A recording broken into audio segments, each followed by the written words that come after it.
Hello and welcome to Sound and Image Lab, the Dolby Institute podcast. This is a show about how artists use technology to tell story, and I'm your host, Ren Klyce. I am extremely excited to welcome director David Fincher and his longtime collaborator sound designer Ren Klyce to the podcast to discuss their latest work, Mank.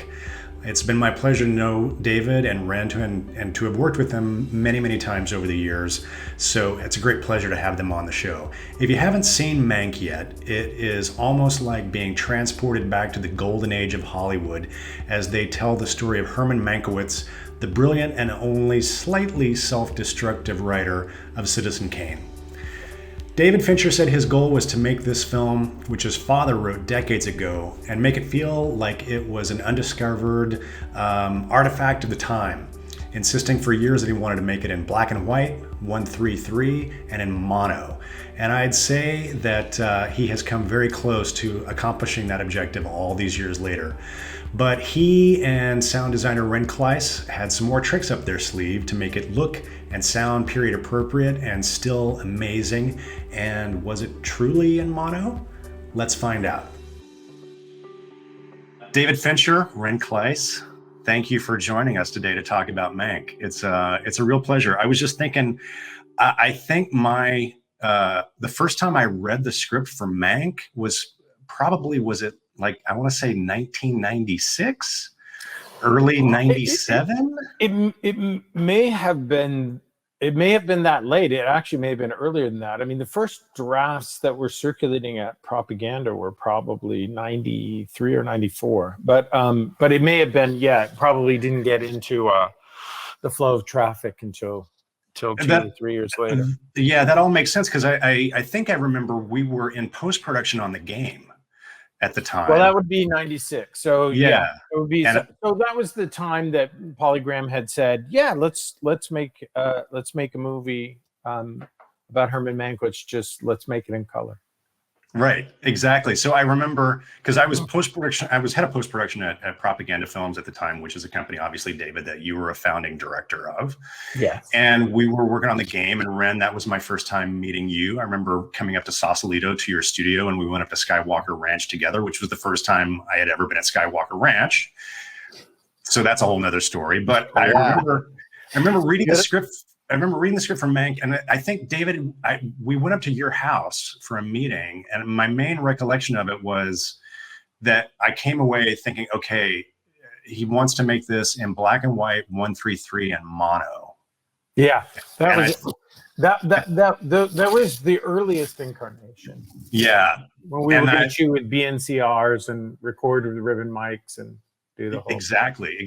And here we are 20 plus years later watching with a bunch of plugins that do exactly that. So this podcast is really about how artists use technology to tell stories. So I wanted to just kind of like take a conceptual step back for a second and ask, so this whole idea, like I've read you guys describe, the look and feel of Mank as if you wanted it to be like somebody had just found these cans next to a print of Citizen Kane in the UCLA archive, and it turned out to be this movie about Herman Mankiewicz, and what is this thing?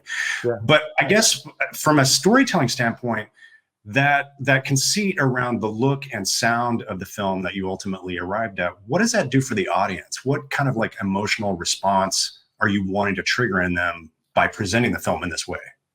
Well, I mean, I can speak to the impetus, which was we had a very stylized kind of speech. The characters speak very much in a vernacular and in a style that was not ubiquitous, but certainly more prevalent in the late 30s and early 40s as these writers that we were talking about, the Algonquinites who came west, as they sort of invented what we know as, the Hollywood response to the 3-act structure.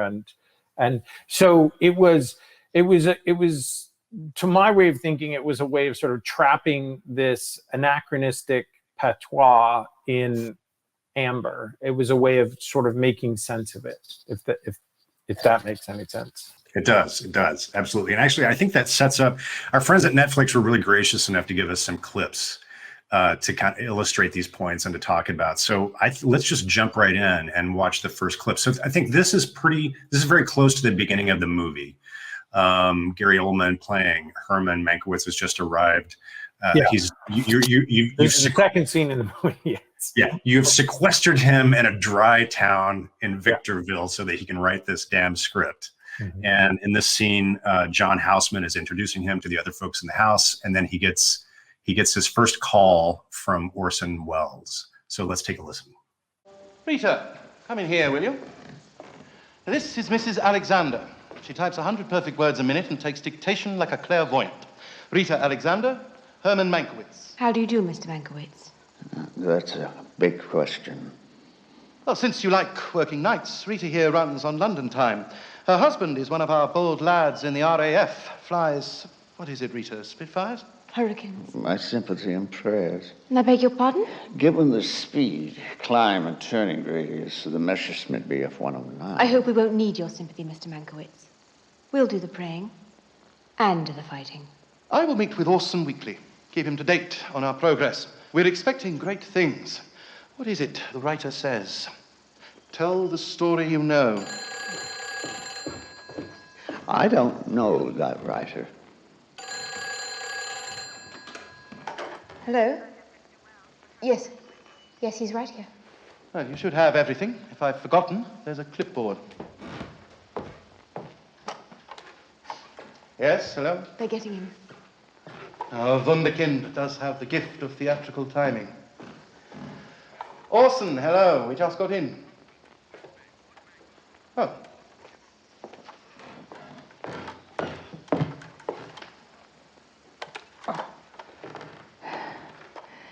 Hello.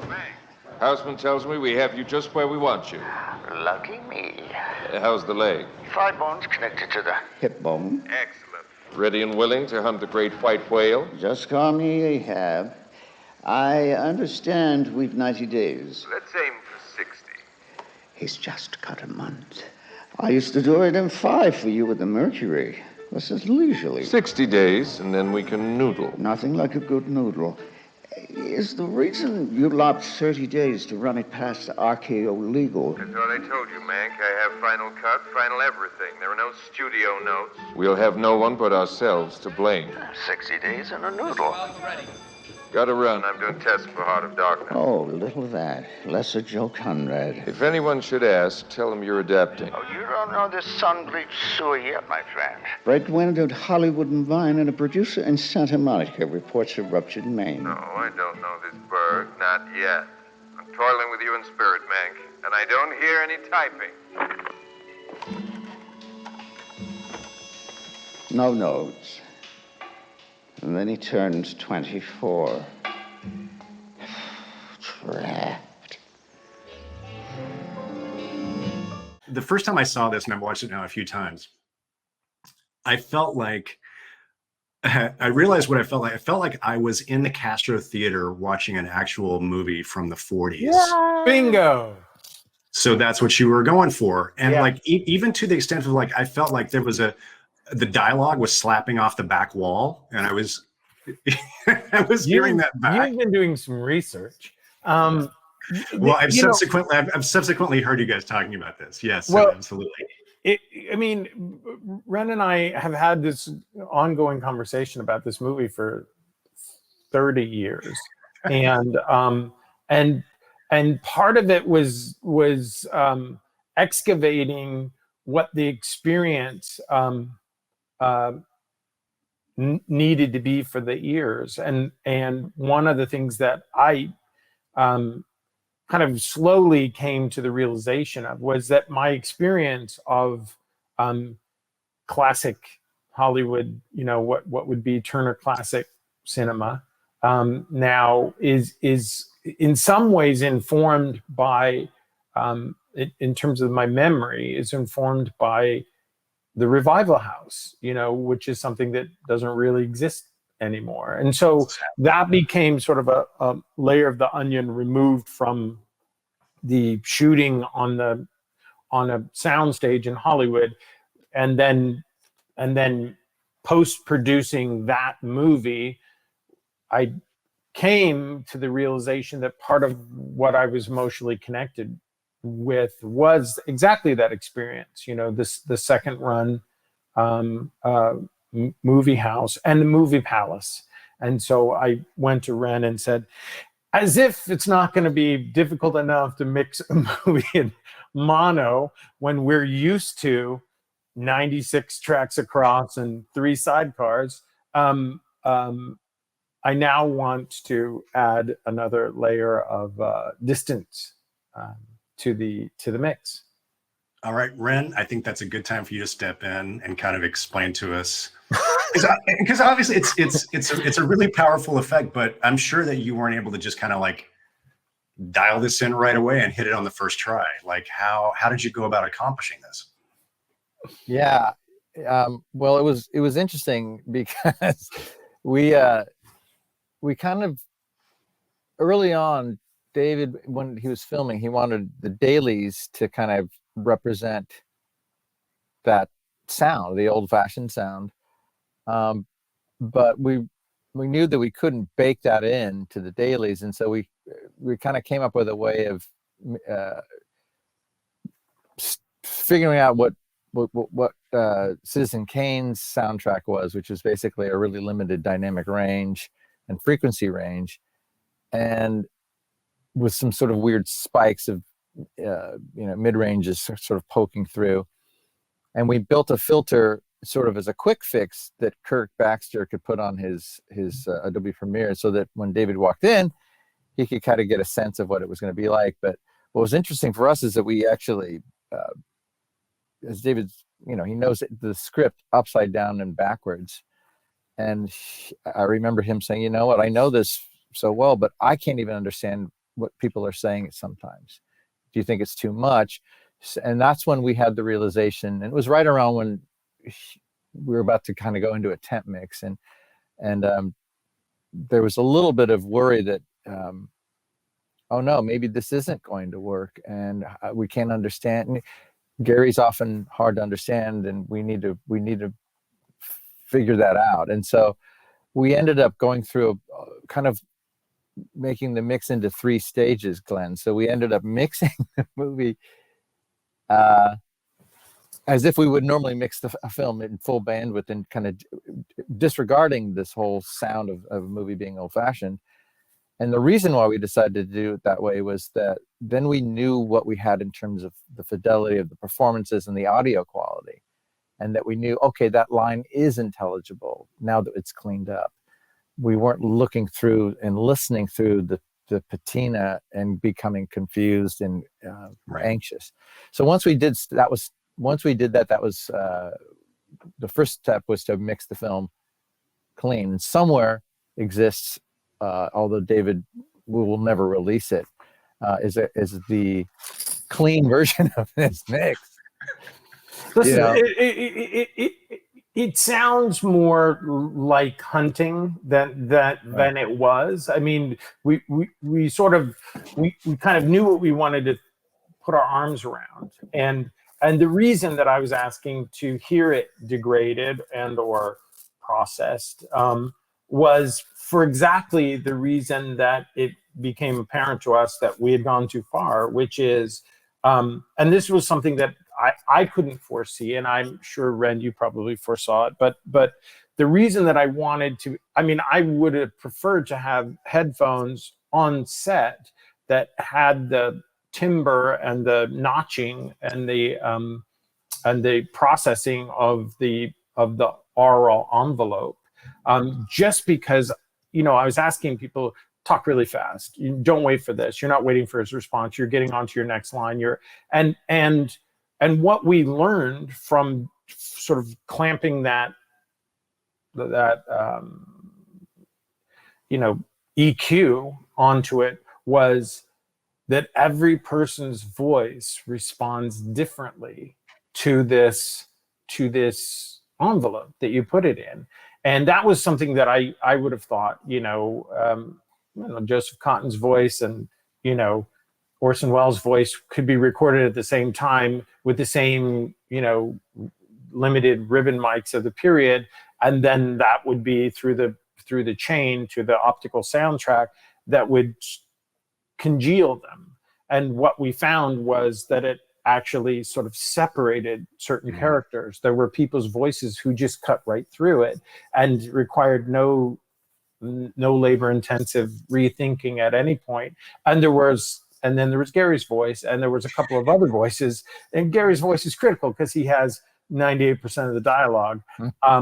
So that was one of the things that, I insisted on hearing it that way, not to make myself more neurotic, because I don't need any help in that respect, but just so that I could have a response to what that sound would be like. And what we learned from just doing a clamp on to the Premiere audio tracks was, this is going to be harder than you think. A garment that has to be tailored for every single body. And that's when we realized that we needed to kind of go back and mix it full bandwidth. And then once we did that, then we went to the next step two, and then there's step 3, which is the final step. But step 2 is then doing what David just described, which is to apply this old-fashioned sound to the music separately from the dialogue, from the sound effects, the Foley,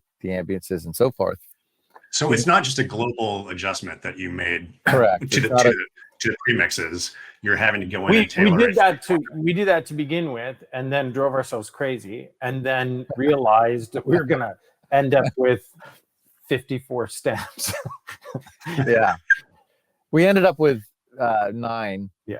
Just for the latitude, and then at the very end, and in terms of the thing that you were just mentioning a moment ago, Glenn, about it sounds like being in the Castro Theater, we ended up finally making a congealed mix, and it was only at the very, very end of step 2 where we then played the entire mix back in the scoring stage, which of course you know very well.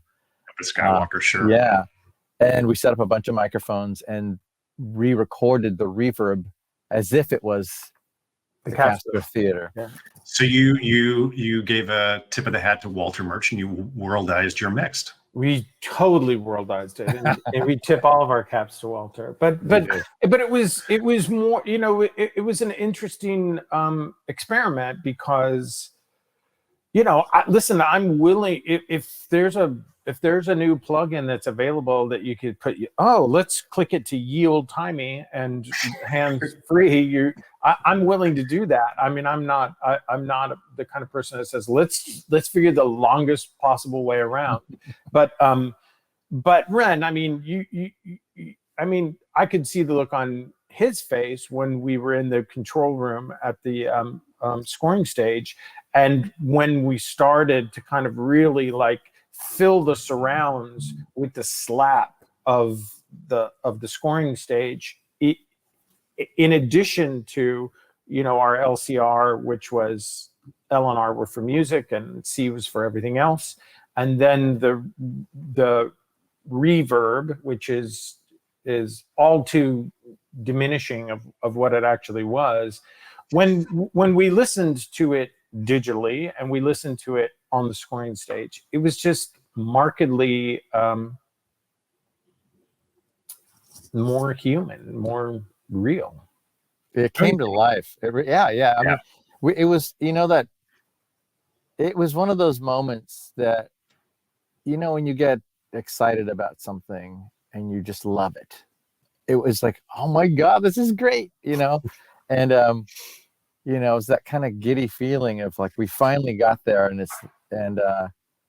it was very satisfying to actually worldize it the old-fashioned way, and we did, Glenn, we did try to, and we did, add digital reverb, and we did that, and while we were mixing, they would call up and say, how's the full bandwidth mix going?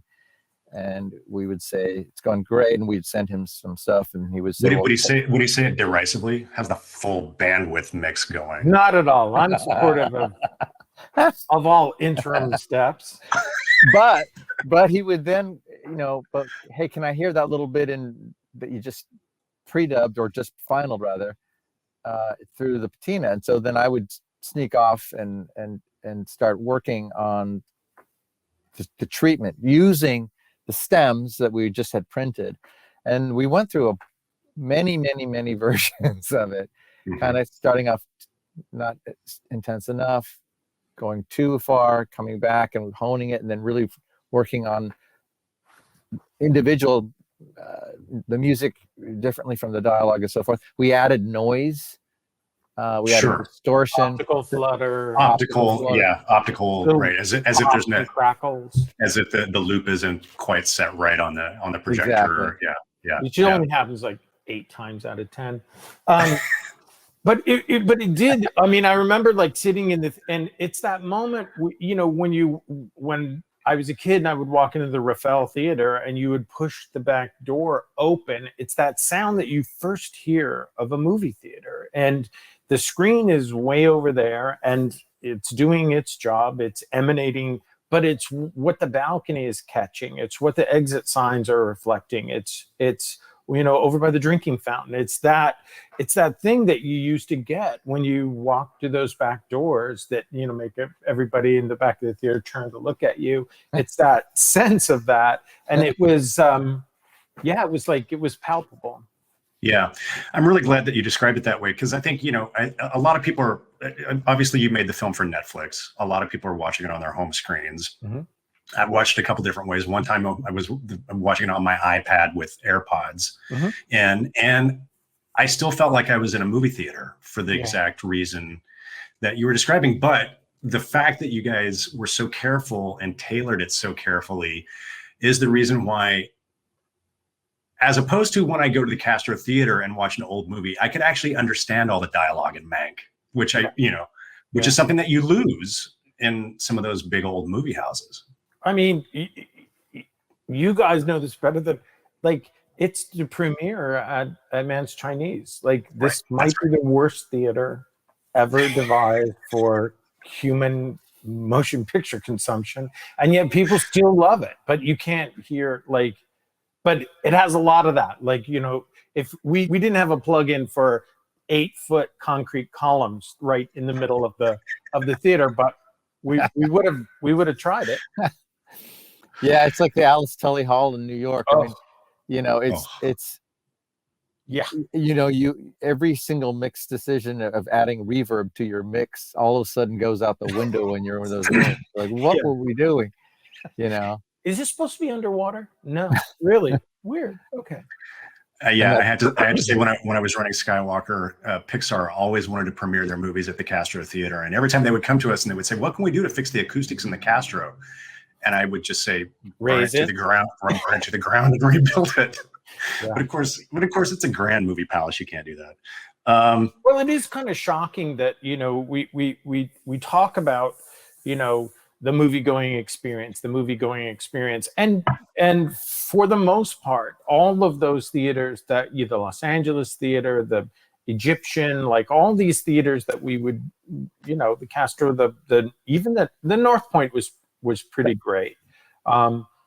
Sounded pretty great, but for the most part, these were burlesque. These were not optimized for the projection of sound into a space so that everyone had the best seat in the house. They were burlesque theaters that were built as live theaters. Yeah, right? Were repurposed for the flickers. Right. So you. Was there ever any discussion about on set trying to record with vintage microphones, or you knew that you needed to get? I was easily talked out of that.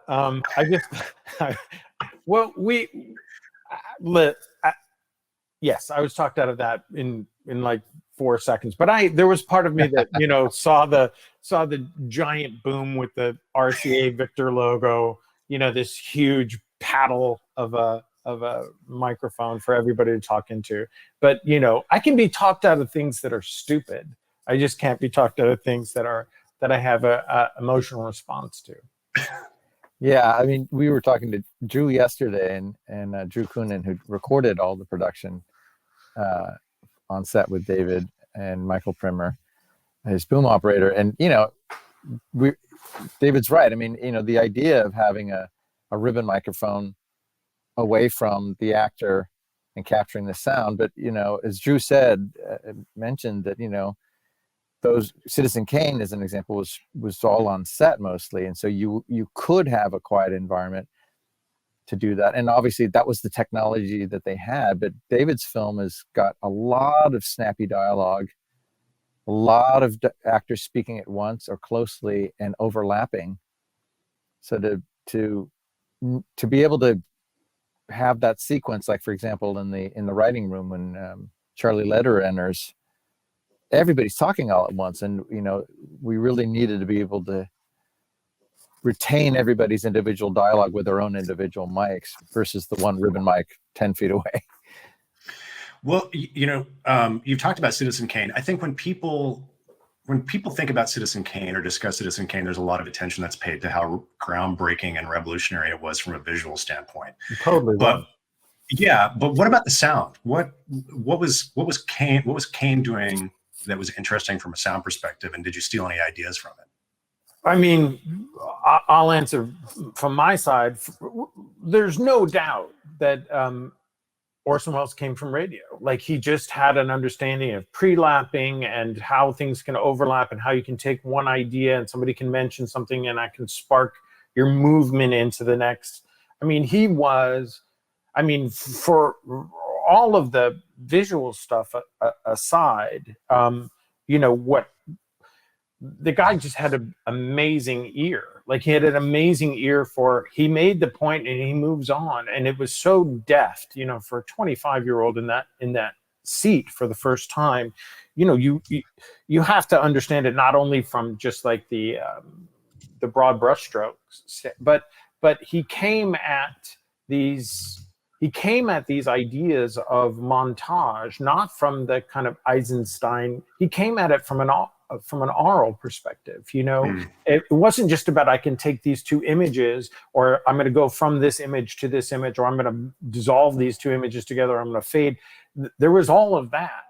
But then he also had this, he was able to take the pace of this thing up to 11 because he understood, once you've said that, we're going to move on to here, and then the music comes in. And we talked about this last night with Trent Atticus.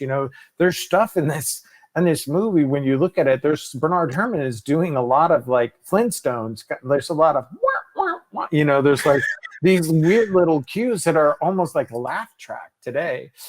This is 1940, so he used it all, and he used it all in service of letting you know exactly what it is that you need to know, as much spin as you need, and then you're on to the next idea. So everything you said is absolutely true. And where we came from was more of the dilemma of trying to get it to sound similar in the same vein, trying to get it to sound old-fashioned, but really remembering that despite the fact that Citizen Kane sounds old, the effort wasn't to make it sound old. No. The effort was to make it state of the art. And so that was a kind of a large part of our aesthetic was, okay, no, we need to make it sound as good as we can possibly make it. But then to degrade it was another, we split in some ways because when you watch an old film, you think, oh, well, it's bad and they didn't care. No, nothing could be further from the truth on Citizen Kane.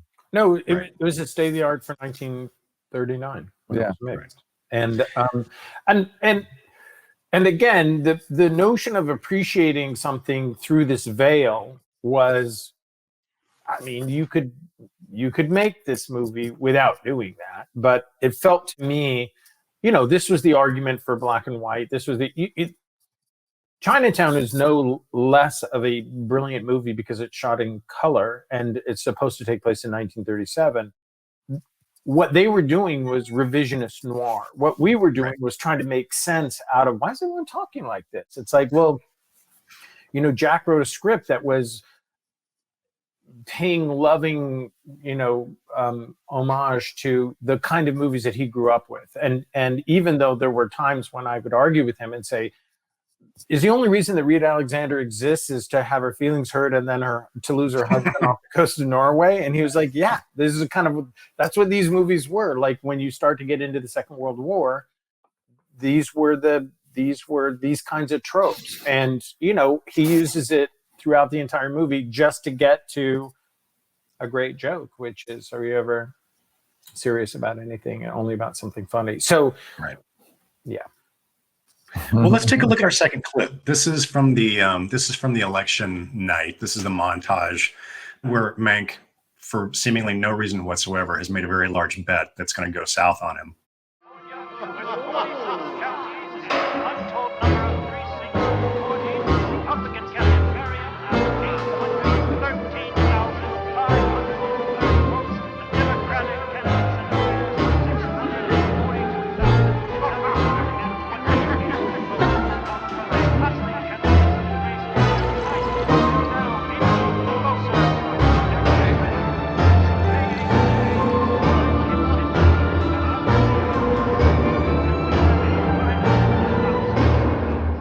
All right, so there's a lot going on in that sequence. And obviously I would characterize that as a sort of a music-driven sequence as opposed to a lot of the rest of the film. But I'm curious, talk to us about working with Trent and Atticus on the score for this film and how the mix for that particular sequence took shape. Yeah, the music is really very powerful in that sequence. And Trent and Atticus had actually sent that cue in as twice. The first was their very high resolution final version, which was not actually done with an orchestra. It was done the way that they normally do things in house, and then they later did it with an orchestra. But the effect of it is pretty much the same. And Kirk Baxter took that music that they sent and then cut with that music. What's interesting though to note is that the sequence was at this particular length, and as edits go, it was shortened. And so the beginning of that sequence and how it dovetails from the music, the source cue, and then goes into the ending is something that we really enjoyed working on, because the music actually originally kept going. And David came up with the idea, well, what if it was sort of a full stop so that we get into this realization from Mank that it's like, okay, I just lost $20,000. 24. Oh, right, 24,000. 24 in 1934. Right? Yeah, that's a house in Beverly Hills. Yeah, or $24,000 just to, as it is. It's still a lot of money. Think about how much money we could have made investing $24,000 in GameStop, Oh, yeah. Just last week. Right. I think that sequence is is probably carried more by music, not because we didn't feel it just became the lifeblood of it. It became the marrow of it, and it just seemed to support everything without and I think it's an interesting thing to note that we're so used to 7.1 or Atmos. We're so used to having all of this ability to assault the audience, and when we're forced to come down to one piece of pipe to deliver, there's just only so much that you can deliver out of that center speaker, and I think I'm speaking for us both, but Ren, chime in. I was shocked to learn how many darlings had to be sacrificed at the altar of mono. We're so used to being able to just fit that in and move that to the surrounds, and we'll do that. And when you're forced to truly pick what's important to you because you only have so much bandwidth to deliver, important data that the audience needs to have in order to have any level of engagement, it made us, at first it made us crazy. And then later, I think it was really sort of a gift to, our aesthetic, in that, probably we've used, bandwidth as a crutch in the past. Not to say that, 7, part of the initial conversation and part of the vibe of what you experience when you watch that movie is all of the sound that's filtering, all the, Jeopardy that's playing next door, and the kids screaming down the hall, and all of that stuff that we've been using in the last 30 years to make movies. We suddenly had to just go scale it all down to go, okay, you have a portal. Right. Literally, you don't even have you don't have a picture window anymore. You have a portal. So when you open this, what are you going to get from it? And it was confounding initially. It was frustrating for me, but in a measured way, we got to, it forces you to be essential. Right. What is the essence? What are we trying to communicate? And what, if 17 things just muddy the water, what are the 3 that you have to hear?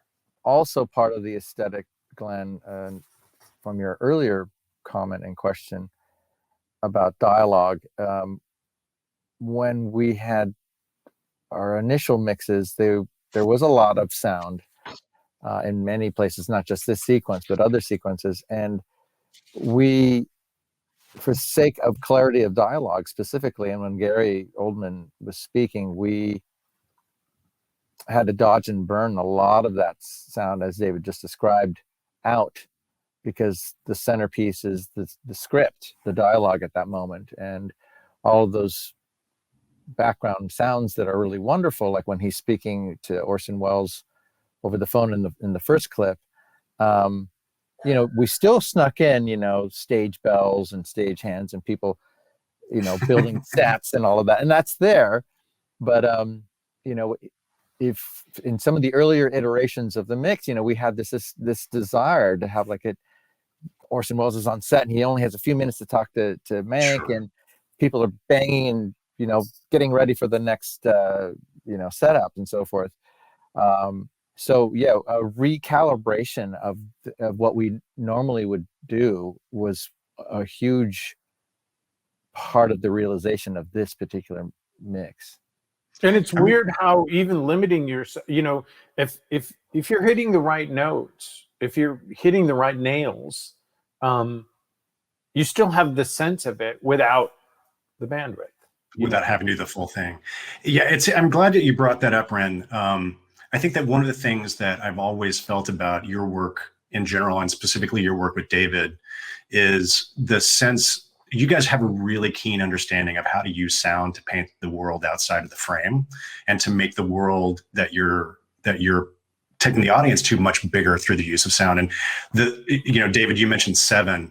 I go around and I teach a lot of film students about how to use sound more creatively for storytelling. And I got to tell you, one of the best clips I have ever found to communicate this concept is from very close to the beginning of 7, and it's right before the main title sequence with Morgan Freeman in his apartment when he sets the metronome and goes to sleep. And you've got, Ren, we never see anything, but sonically you paint the entire world right outside his apartment that's just kind of pressing down on him.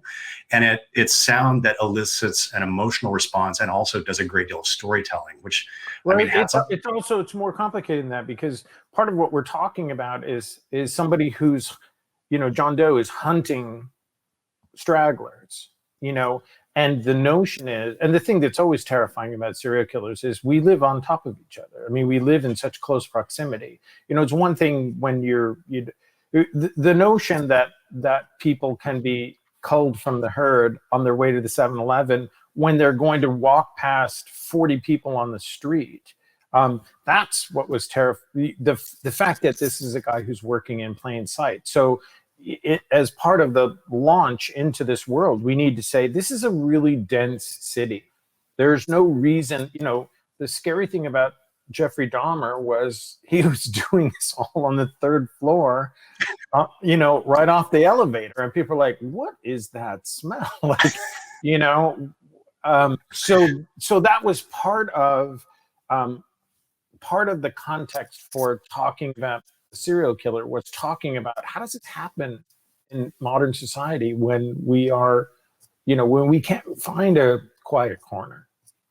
Right. Yeah, and also, I mean, what's really wonderful about working on these projects is that we get to discuss characters. So in addition to what David said, Somerset's character, he's basically got a few more days of work as a detective, and he is moving out of the city to the country. And you know, when we were working on that film, there was a whole sequence where we see Somerset's, it's no longer in the film, but we see his house in the countryside, that he's his dream home, his escape. And David was very keen on letting us know that he's ready also to leave this environment, just as much as what's lurking beyond the other wall. It's also how Somerset's character is reacting to his environment, literally counting the seconds to when he can leave. Right. And we needed to really make those two feelings, the one of the fear of the serial killer, but also of his despair. So, you know, and sound just seemed like a good place to demonstrate that. And hats off to Andy Walker too, because part Yeah. of what the whole metronome is something that you can concentrate on, that's repetitive, and that helps you drown out. I mean, in a weird way, for the character, it's therapeutic. It allows him to sleep. So yeah, and Andy in that script, I know now we're talking about Seven, but also in his writing, to Dave's point, to hats off to Andy, there are many places in that screenplay where Andy's actually writing about sound. Yeah. So it's not just us here on this call, it's the writer who's writing those sound cues into the screenplay, which is wonderful. I'm really glad you brought that up, because we talk about that a lot, which is like great sound moments don't happen by accident on the mixing stage at the end of the post-production process. They have to be written into the script. David, you have to direct them that way on set. You have to make room for that to happen in the edit, so that Ren can come in and do his thing. Yeah. Well, and you have to make room for it, or you have to understand, like, you know, the opening to Social Network was, okay, we're in a bar. Well, how much are we in a bar? Well, are we in a bar where we hear two people perfectly, or are we in a bar? You know, and so my take on it was, let's start this bar scene under the Sony logo, and let's have to fight to hear these people, because that's what it is to be in a bar. And they keep missing each other anyway in the text. They're sort of like, what did you mean? So it naturally gives you the ammo, at least, to build a case for something that's hard to perceive and something that's hard to sort of track. You know, she's talking about, you know, sometimes I don't know, sometimes you talk about this thing and I don't know what we're aiming at. So we embrace that and made it, and it does two things. It not only says you're in a real bar with real people, but it also says, pay attention. There's a lot of chat in this movie, and these people are going to be talking fast.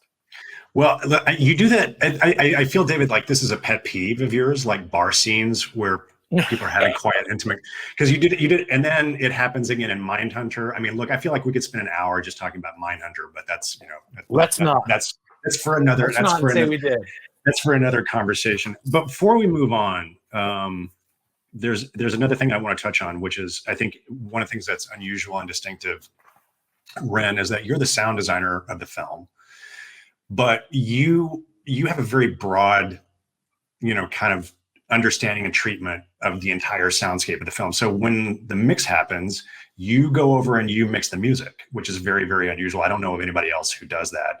And Nathan Nance comes in and he's actually the effects mixer. So you kind of, everything you've built, you hand off to Nathan to mix, and then you put on a different hat.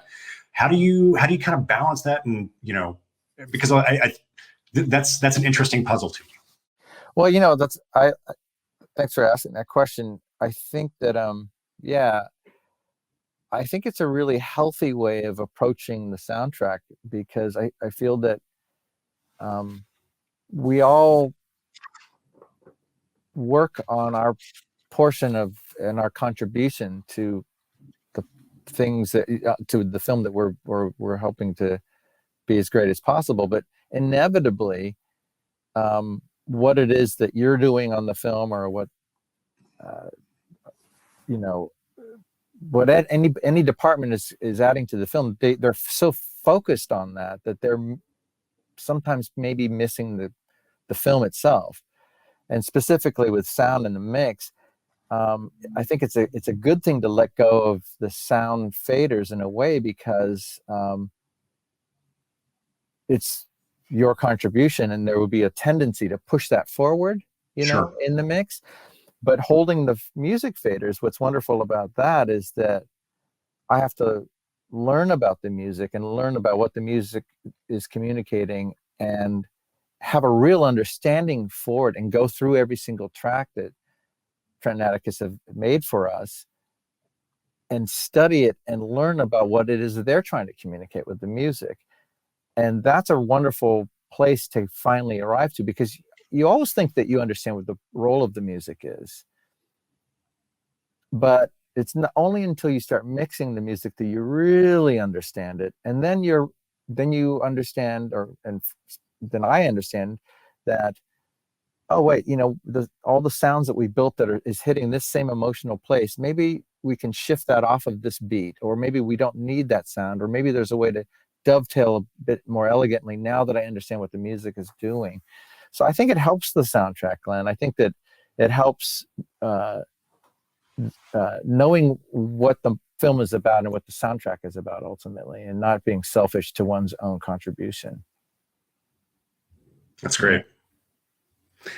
When I knew we were going to be talking, I put out a call on social media to see if anybody had any burning questions for you. Only the burning ones. Yeah, only the burning ones. Only the ones that are on fire. Only the ones that are end when So I did want to. I want to work a couple of these in. So we got a call. We got a question from Deacon Turner. He said, "I want to understand how new distribution and consumption environments affect sound choices and execution." Obviously, with Mank, you guys knew that this was going to go on. You knew that this was going to go on Netflix. Yeah. We knew this was going to be seen on a phone, so we. Okay, you said it. I didn't. We mixed for this. We mix on a phone on air. So how did that?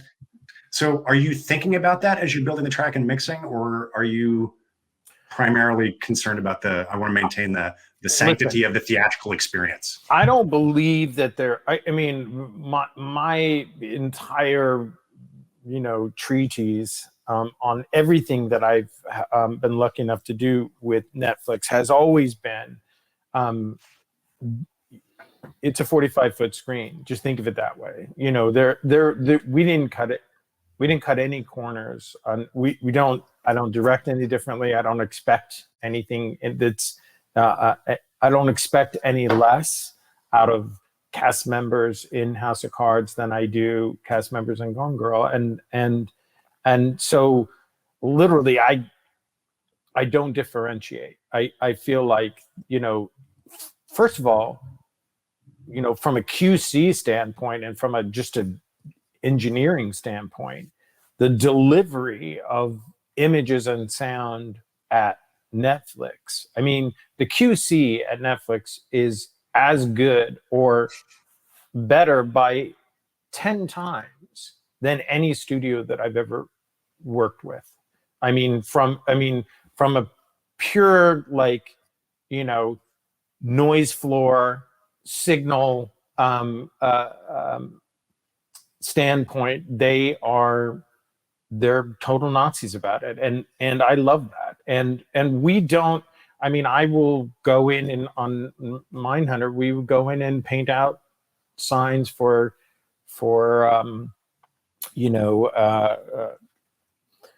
fast food chains that didn't exist in 1979.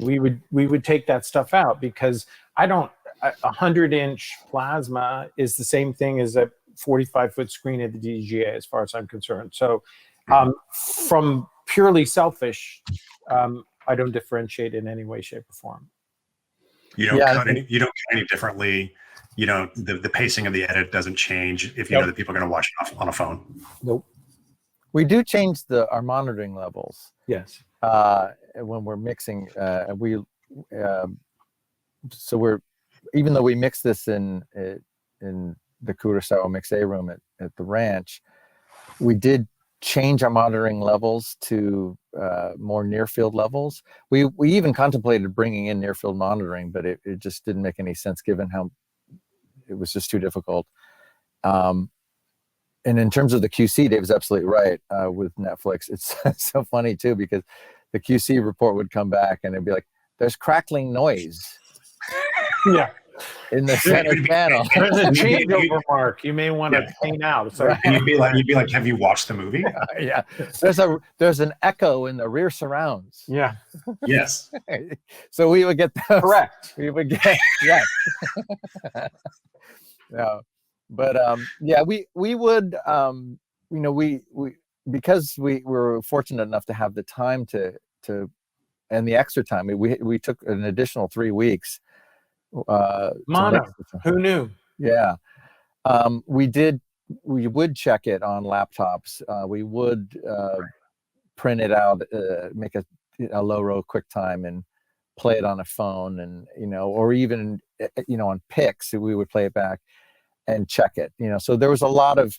So even though we were always mixing it for large theater / near field, we would definitely always be thinking about, let's make sure it sounds loud enough, And of course, we have delivery requirements that we have to meet in terms of loudness and so forth. So our hands are tied in some respect that way. We have to be within a certain range for it to actually. I was simply pointing out that there's a lot of people think, streaming is somehow the redheaded stepchild of content distribution, and that couldn't be further from the case. These guys they care, and they are, and they had our backs, and I'm thrilled with that. Absolutely. Yeah. So, I know a lot of people, and it came up a couple times, a lot of people are focused on this issue, this kind of conceit of the film being in mono. That's not exactly the case. And you kind of touched on it earlier, but I'm curious if you're willing to talk a little bit more about how you kind of cheated and it's not quite mono. Sure. I mean, David came up with a great name called Monorama, which we love. Monoscape. And so it was Monorama, and then it became Monoscape.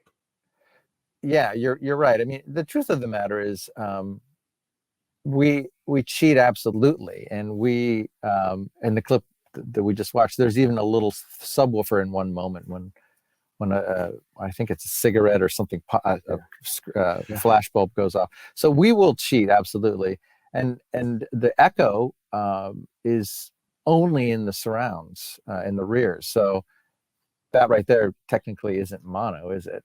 No. But I think it's more of the aesthetic. When we say mono, it's our aesthetic. In other words, we did cram most of the soundtrack in the center channel, absolutely. Dialogue, sound effects, ambiances, which you wouldn't normally put in the center channel. Music, of course, as we just mentioned, we started in the middle, and then we ran into a lot of the problems that David is describing, which is we had a limited pipe to put all the information through, and by spreading the music to the left and the right, it was an interesting choice. We're like, okay, this is kind of great. We now have a new way of doing mono. But yeah, it's I think it's more the aesthetic is mono.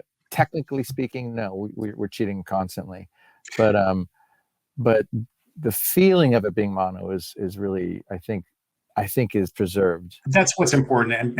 And that thing that I called out when we first started talking about, I felt like I was getting dialogue slap off the back wall. That's coming to me from the reverb and the surround, right? Yeah. That's how you achieve that effect, which is just fantastic. Yeah. I got a couple of questions in here about your working relationship, and I'd rather not talk about that.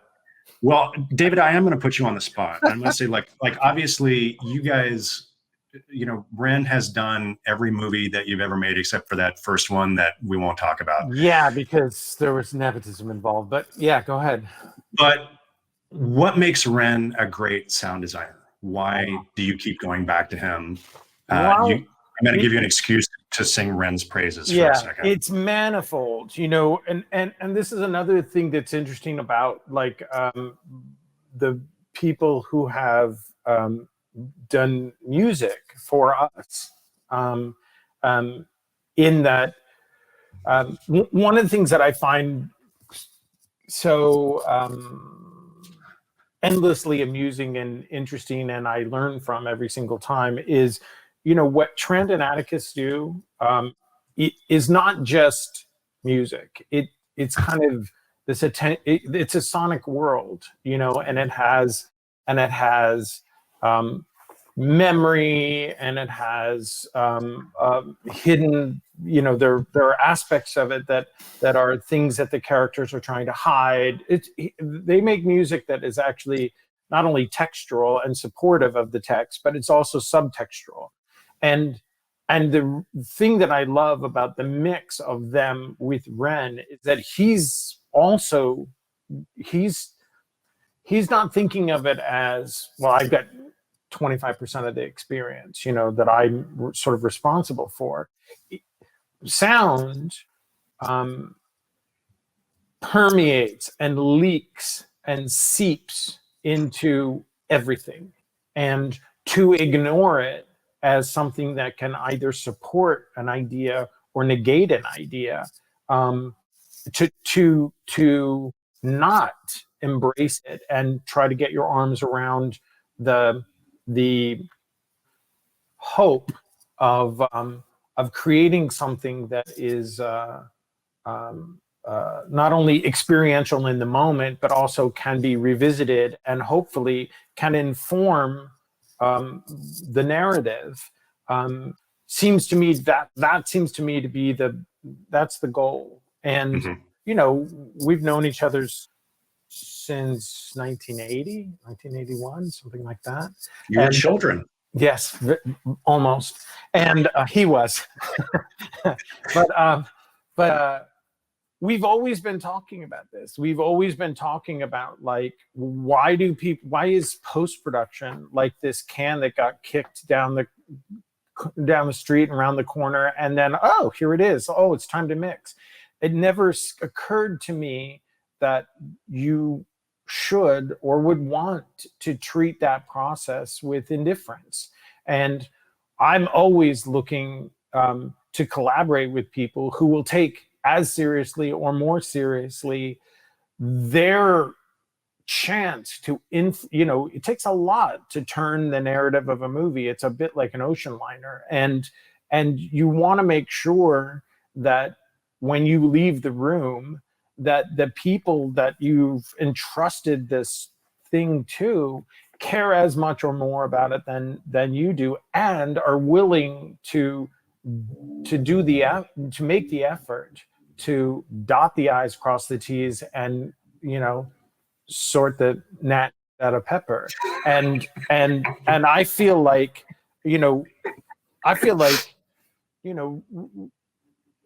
Ren's he's not a slider guy. He's not a knob guy. He's not a headphone guy or a mic guy. He's a storyteller, and he just concentrates on the part of it that oftentimes gets overlooked, and that to me was always a tragedy. And so on 7, when I finally had the clout to say, no, I'm working with this guy, we got to kind of begin the process of reaffirming certainly for the people who are financing the movies that I was lucky enough to make, why this is not only production value, because that's just a bean counter way of looking at it.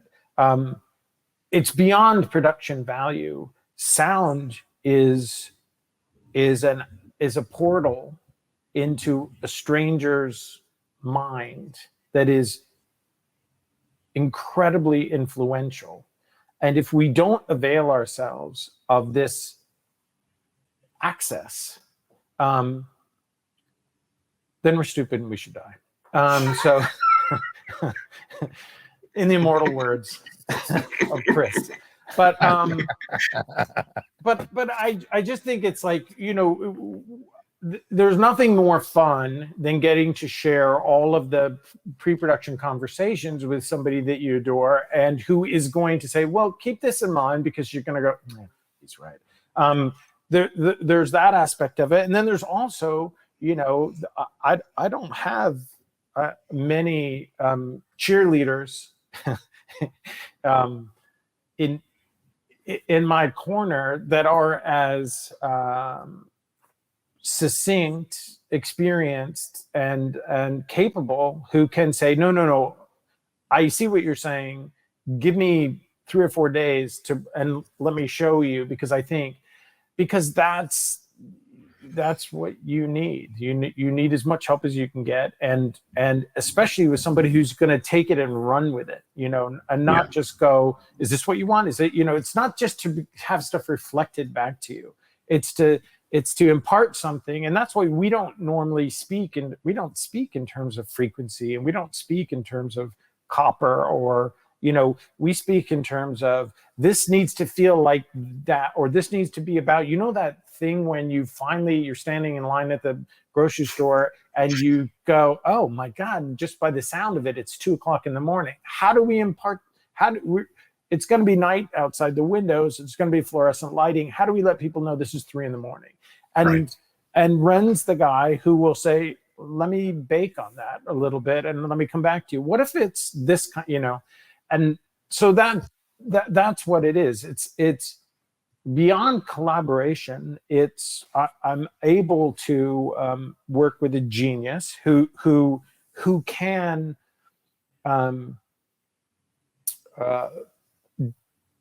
define, articulate in advance, and then deliver on a sonic world that is complete, thought out. It's dense. It's the weave of it is it's not a threadbare thing. It's a complete vision, or not a vision, but it's a complete, vision. And to my mind, that is something that has been in some ways sort of overlooked in terms of the importance of storytelling. A lot of times it's like, well, how do we keep them awake? Does this go up to 13? It's like, I'm interested in something that, Ren's sounds are as musical as Trent Atticus's music is worldizing and completing of the envelope. And it's exciting to put those guys together, because they solve problems before you're even aware of them. You kind of go, oh, that's interesting. Yeah, we need to do that because of this. And you go, oh, okay. Well, just one more thing I don't have to worry about. All right. Well, you heard it here, folks. Ren Klyce saves David Fincher's movies. That's the base. No, I appreciate that, but no, that's not true. Oh, it is. Yeah. David, while I've got you, I would love to ask you a question about Dolby Vision. I'll say this. I think it's something that can be used effectively and has to be very carefully incorporated, because a lot of you look at a movie like Being There, which can't be a more perfect movie, and you see what Caleb was doing in that era with tracing paper on the windows and getting this beautiful sort of soft. You can't look at that stuff in Dolby Vision. Like, you can't trace a window anymore. And because, you can't have 780 nits through the curtains next to somebody who's standing in. So it's a tricky proposition. We use it, but I think we kind of limit it at about 350 nits because it can be, I would be interested to see what Close Encounters looks like in Dolby Vision, because that's a movie you could actually blind people in a theater. That would be, it may be a problem. But I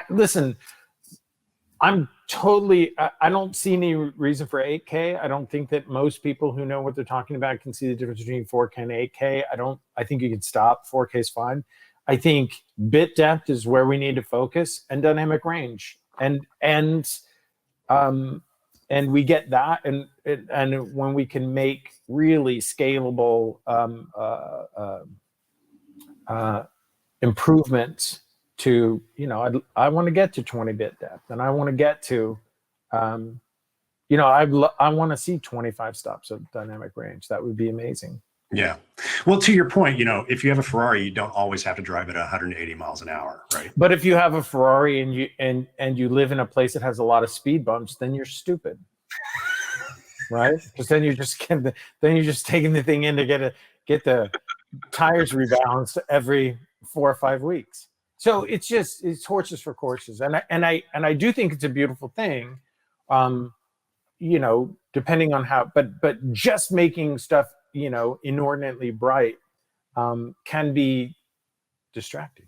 I was just curious, like, what is David going to do with the detail in the dark ranges? Like, well he's going to shoot in the toe from now on, Well, and look, that's where, to my way of thinking, that's where the magic lies, right? Where right at photon failure is where things start to feel like what they look like to your eye.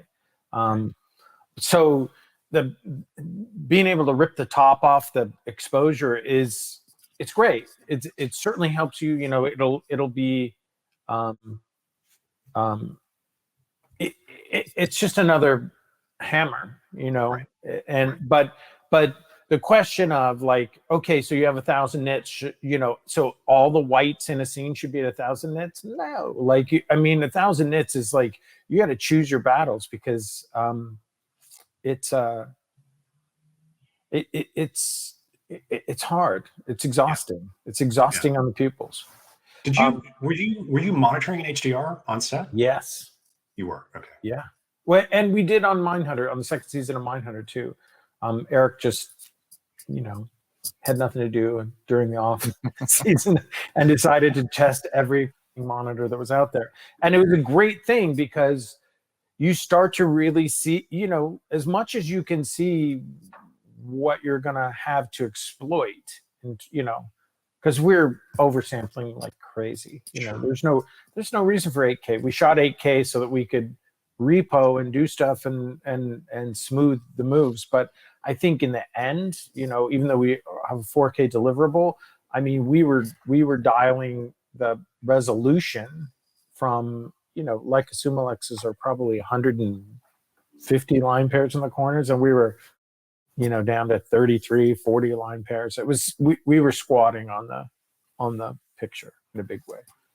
I have no idea what you're talking about, but it sounds really detailed. I'm just trying to impress you. I'll give a shout out right now for our listeners who are interested in pursuing this. We do have a webinar coming up in a couple of weeks with Eric Messerschmidt and Eric White, talking about the cinematography and the grade. Their agony working with David on Mank.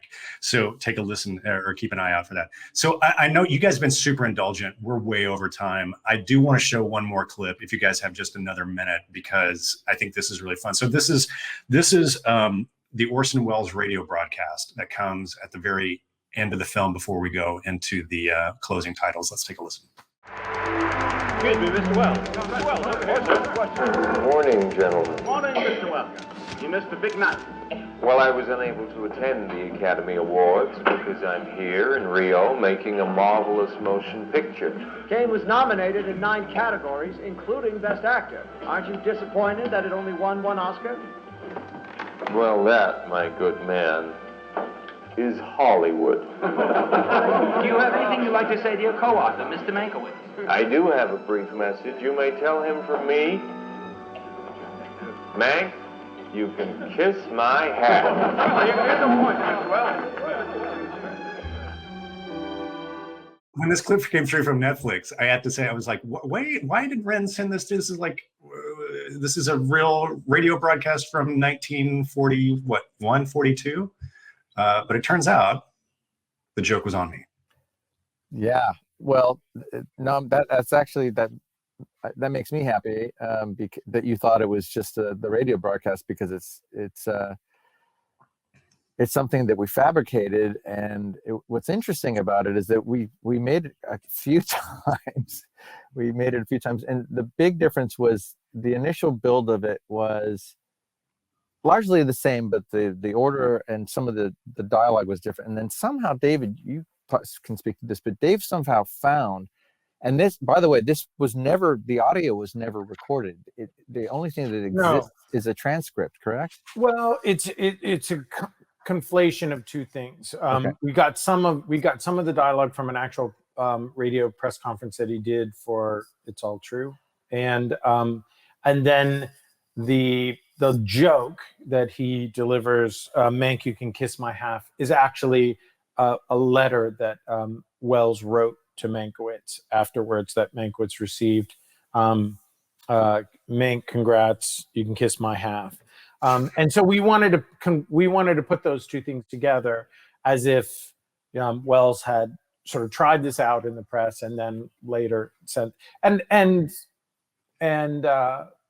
it was, originally there was a scene that we shot that had Wells with a floral print shirt with blowing palm trees in the background, and you saw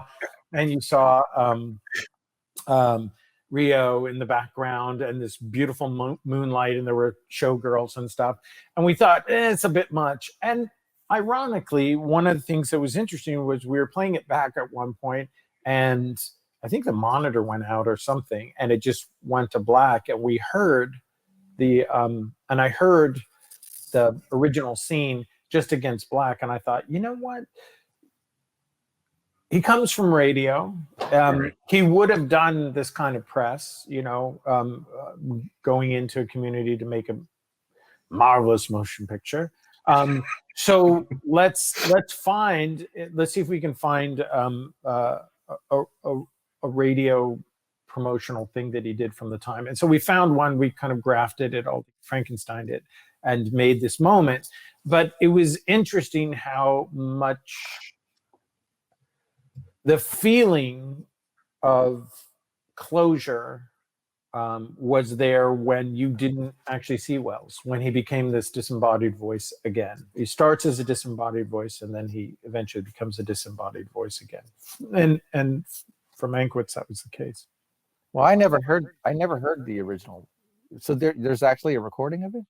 No, there's a transcript of... Right, there's just only a transcript. Yeah. That's what I meant, right? No, but we shot a scene that was supposed to be... Of course. And again, the scene was, originally the